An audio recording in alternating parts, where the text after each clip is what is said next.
Tonight at 5, why a former Sun Prairie School Board member isn't surprised by what's happened in the district with charges filed against a former dean of students at Sun Prairie West. We should be the lowest interest rate, and we're not. We're 38, number 38, because of the Fed. It's all because of the Fed. And what Fed Chair Jerome Powell had to say about interest rates today won't make the president any happier. We'll have the latest from Washington. Plus, with about a month to go before school is back in session, why doctors say now is the time to get your child's sleep routine back in school mode. Thanks for joining us for News 3 Now at 5. And first tonight, we continue to follow child sex charges at Sun Prairie West High School. Tomorrow makes it a week since Robert Gilkey-Meisegeyer was arrested, and a lot of questions remain from our viewers. Our Tanisha Shaw is breaking down the latest developments in this case.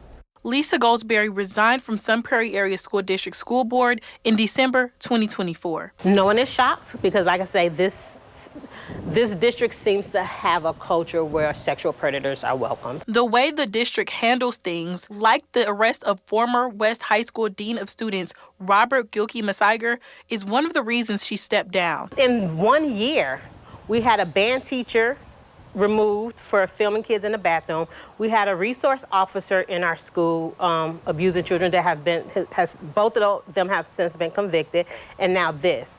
And then we've had other cases that, fell off, don't know like what really happened, but there was never charges brought. Gilkey-Meisegeyer is charged with 15 child sex crimes, 2 counts of exploiting a child, and 13 counts of possession of child pornography. There is a sense in this district that sexual predators are welcomed. I'm gonna put it like that. According to the criminal complaint, there's hearsay and rumors that someone tried to tell the district staff about these allegations before the investigation started in June. So no one is shocked. No one is shocked by what appears to be the cover-up. The fact that, how do you do an internal investigation when by law, you're supposed to make we're all mandated reporters, right? I'll have more on this development story tonight at 6. Reporting in Sun Prairie, Tanisha Shaw, News 3 Now. Tanisha, thank you. The district released a statement saying in part that they are not doing any interviews for legal reasons, but they will release any information that they can. The Dane County Medical Examiner has identified the person who died after a 3-vehicle crash on Highway 19 near Marshall. 39-year-old Miguel Antonio Castro Morales of Columbus died after a crash at the intersection of 19 and Wiedemann Drive between Marshall and Sun Prairie. The Dane County Sheriff's Office says just after midnight yesterday, they were called to the scene for reports of the crash. The Sheriff's Office is handling the investigation and says they will offer updates as more information is available. In Boston, one person is dead after an SUV and semi crash in the downtown area. Happened yesterday about 1:30 in the afternoon. Police say they were called to the intersection of East State Street at North Union near the downtown Quick Trip in Boston, where police say an SUV struck the side of a semi. When they arrived, the SUV driver was unresponsive. The semi driver was uninjured. Bystanders tried to help the SUV driver until first responders got there, but life-saving measures were attempted, but he died at the scene. The man accused of setting an apartment complex on fire in order to give his cat a, quote, proper cremation has pleaded not guilty during a court appearance today. 53-year-old Vince Hildestat went missing for a week after allegedly setting his Blossom Lane apartment on fire in May. Police say he admitted to being under the influence of marijuana during the act. He's been deemed competent to stand trial and will be back in court on October 15th. Well, the final concerts on the square for the year has been pushed back until tomorrow due to the rain. Wisconsin Chamber Orchestra staff says tomorrow's forecast calls for nicer weather and will shift the show back a day. This week's performance will be Shostakovich and Beethoven featuring pianist Sylvia Zhang. Like normal concert days, the blankets can go out on the King Street corner lawn at 3, the street opening at 5. A show will begin at 7. And on that note, Chief Meteorologist Alex Harrington is in studio with our first warn forecast. Looks a lot better tomorrow, Alex. Yes, you'd have to put a tarp out today with all the rain that we've had. Tomorrow you can put the blankets out, as Eric was just saying, and look at our temperature. 75 degrees at 5 p.m., 73 at the start of the concert, and almost a cool 67 degrees by the time we get to the end of the concert. We will will be keeping an eye on potentially hazy conditions from that wildfire smoke, but more on that in just a moment. A rainy day today. Where's that rain right now? Eyeing up areas, let's say right along U.S. Highway 151, stretching from Dodgeville up to Madison, up to the Beaver Dam area, and areas off towards the south and towards the east. Some of the heavier rain right now on some of our roads, 14 from Madison going south towards Janesville. If you're going to take the interstate south from Madison to Edgerton to Janesville, some heavy rainfall. Or if you're going to take Highway 12 over to Whitewater, again, some heavy downpours to deal with. Then take it easy. And also saw some comments on social media. Make sure you got those lights on if you've got your windshield wipers on.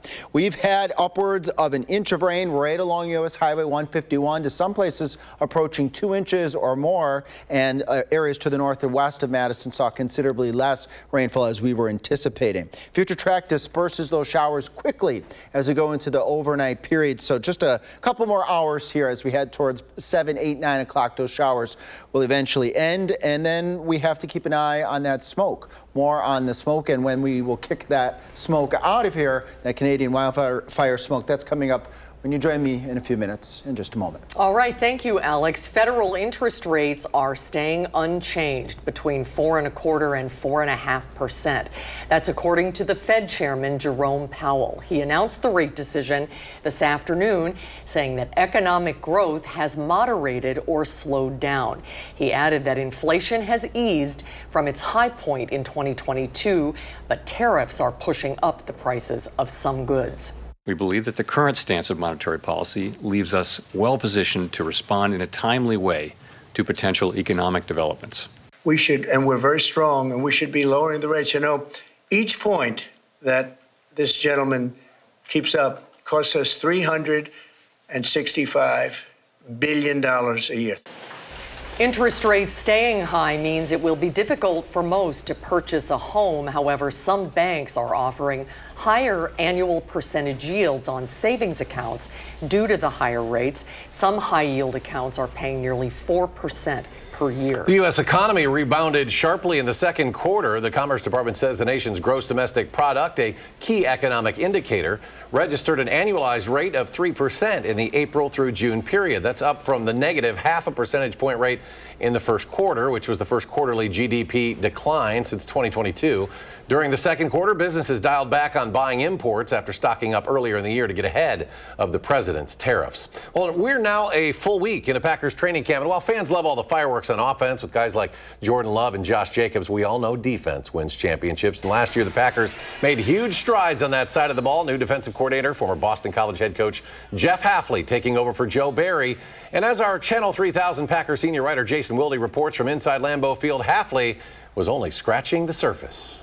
How's it going, everybody? Jason Wilde at Lambeau Field. We talked to all three of the Packers coordinators today, including defensive coordinator Jeff Hafley, who talked about year 2 of his system being in place. And I thought it was really interesting because despite their success last year, they finished in the top 10 in the league, both in scoring defense and in total defense. But they weren't running the defense that they planned on running when the season started. Given the talent they had, given some of the challenges they faced, it was really kind of making things up as they went along.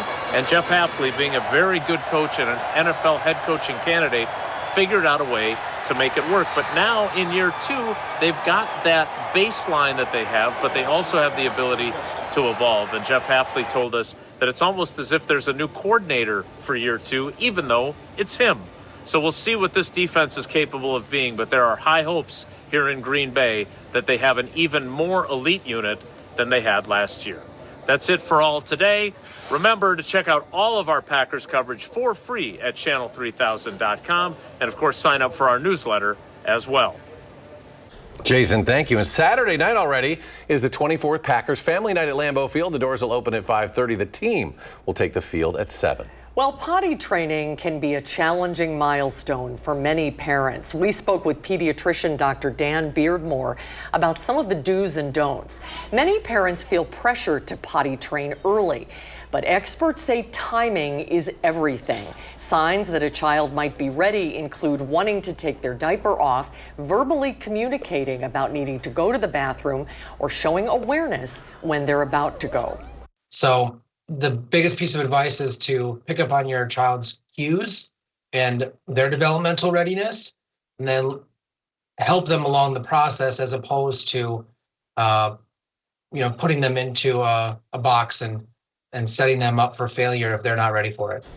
Doctors recommend creating a routine like sitting on the toilet after meals and always being patient. As we said, rain has pushed the final concerts of the Square of the season to tomorrow night, but the silver lining, it's going to be great weather tomorrow. That should be great, Better Alex. than today. And Alex will have that full forecast coming up. August almost here as well. That means it's time to stuff the bus once again to get kids everything they need for a successful start to the new school year. We'll tell you how you can help out. And mixed numbers on Wall Street today. The Dow falling another 172 points. The Nasdaq adds a little more than 31. S&P down 8 at the closing bell. We'll be right back.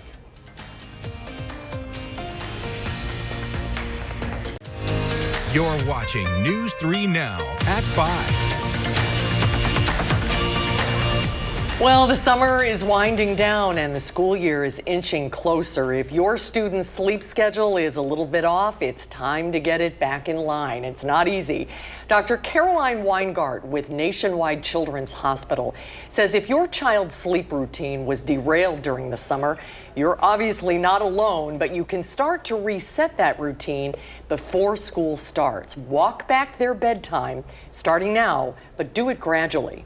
Moving the bedtime up 15 minutes every night for 1 to 2 weeks until they're going to bed at the time that they'll be going to bed during the school year is one way to get them back on a normal sleep schedule. Dr. Weingart adds that phones and electronics should be put away at least an hour before bed to get kids' brains ready for sleep.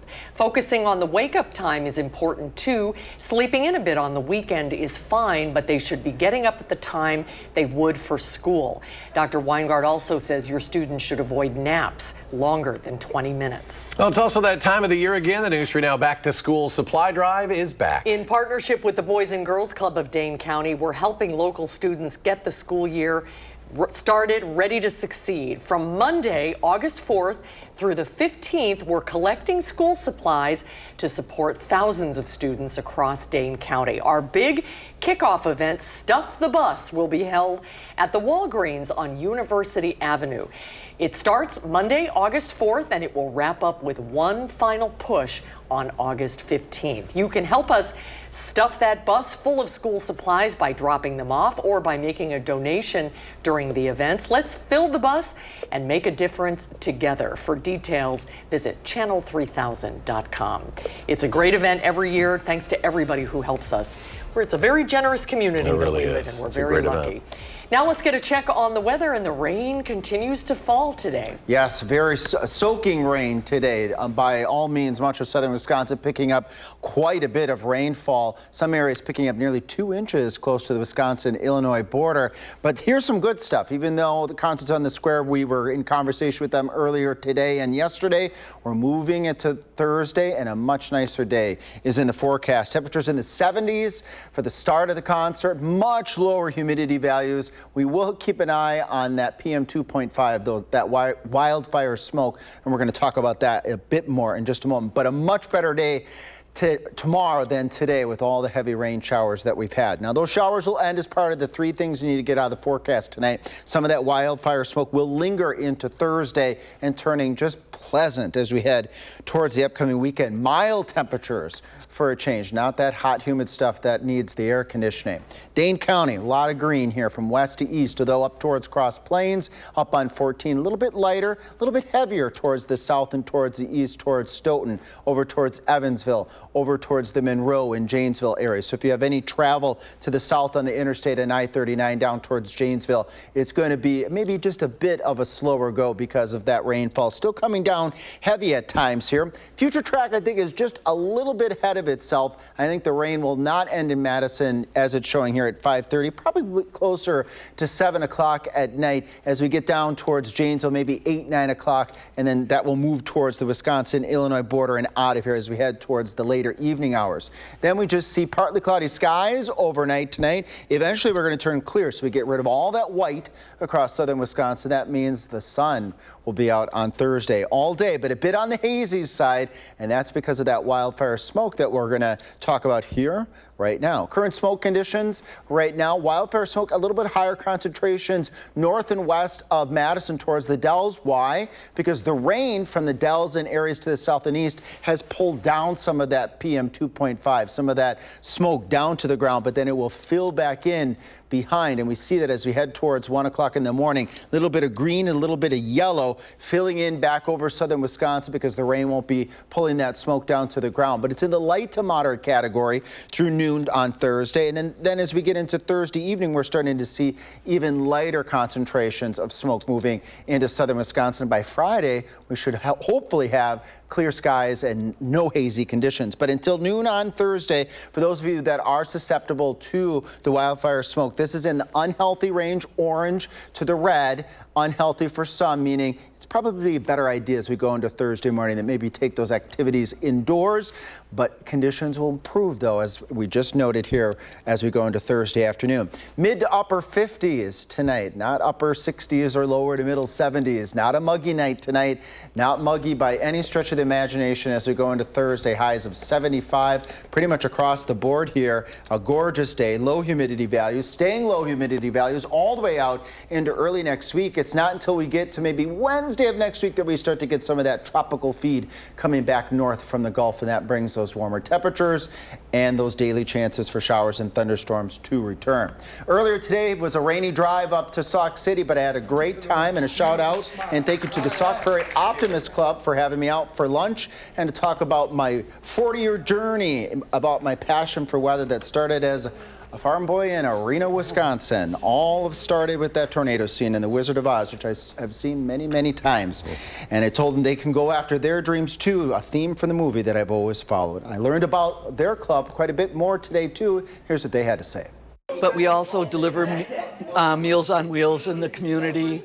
We honor every month during the school year one middle level leader and one student of the month in the high school, and they come to our meetings. Thank you all very much, so much again for having me. It was a pleasurable time. Susan, Eric. Oh, very nice. Good job, Alex. When we come back, a dangerous and illegal trend is circulating on TikTok. We'll hear from law enforcement about the door kick trend and how dangerous it could be.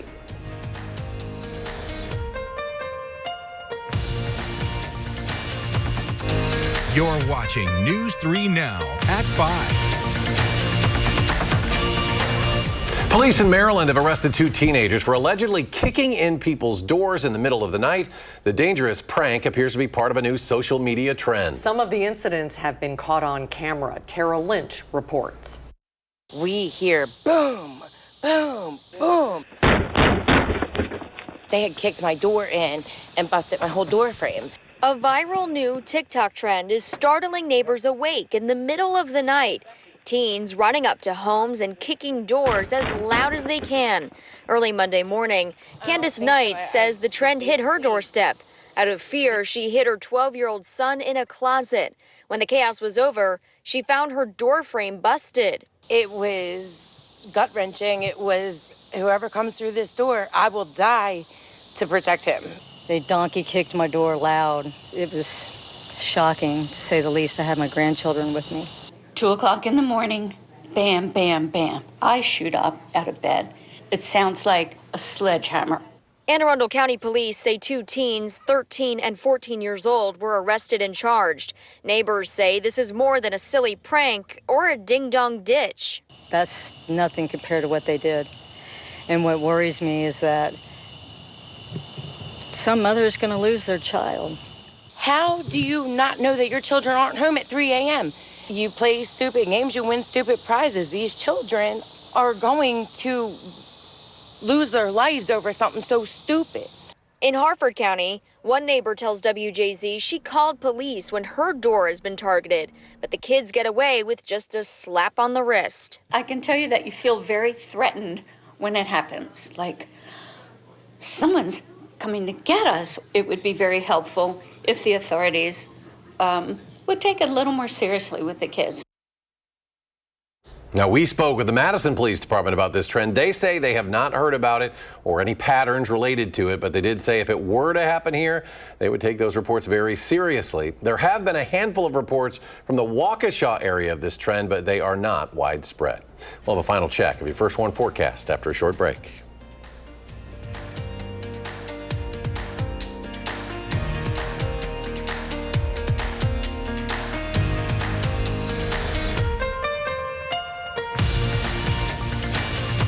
An American city is under attack, and the National Guard is in the fight. We're on the front line of combat raging online. And we go to Kentucky, where a nurse has a prescription for her community. It's an elixir of listening and love, changing lives. James Brown reports our Eye on America tonight on the CBS Evening News. And then coming up at 6, we continue to learn more details about a former Sun Prairie West High School employee accused of child sex crimes. That's ahead in 30 minutes. Join us for News 3 Now at 6. Well, do you remember that story about the boat that washed up on Milwaukee's beach? It became a bit of a community icon there. The abandoned sailboat Deep Thought is up for auction after sitting on Milwaukee's lakefront for months. Milwaukee County's trying to recoup some of the $50,000 it had to spend removing the 45-foot boat back in May. Bidding started at just $1, but it has stalled at just $1,125. Still a ways to go. No serious buyers showed up to view the boat this week, and the auction will run through next week. We'll let you know what happens. It's probably floating away now, Alex. The radar has been very green all day across southern Wisconsin. Yeah, another soaking rain across the area. You can see that very sharp cutoff line here. Let's just say that's from about Beaver Dam all over towards the Portage area, down towards Lone Rock, and areas to the south and east. That would include Madison. We're still getting raindrops, heavier raindrops, Monroe over towards Janesville. But this will all eventually move out of here. I think Future Track's a little quick at trying to move the water out of here. Probably won't be until maybe 7, 8, 9 o'clock that we get all those showers out of southern Wisconsin. We've got a nice forecast on the way for concerts on the square. Temperatures in the 70s. Low humidity. We will keep an eye out for that smoky haze. Hopefully that won't stick around into the Thursday evening time frame. Latest weather models getting that out of here. But coming up at 6, we'll let you know how much water you can expect over the next 10 days. More rain coming late next week. All right. Alex, thank you. Thanks for joining us at 5. The CBS Evening News is next. We'll be back in 30 minutes for News 3 Now at 6.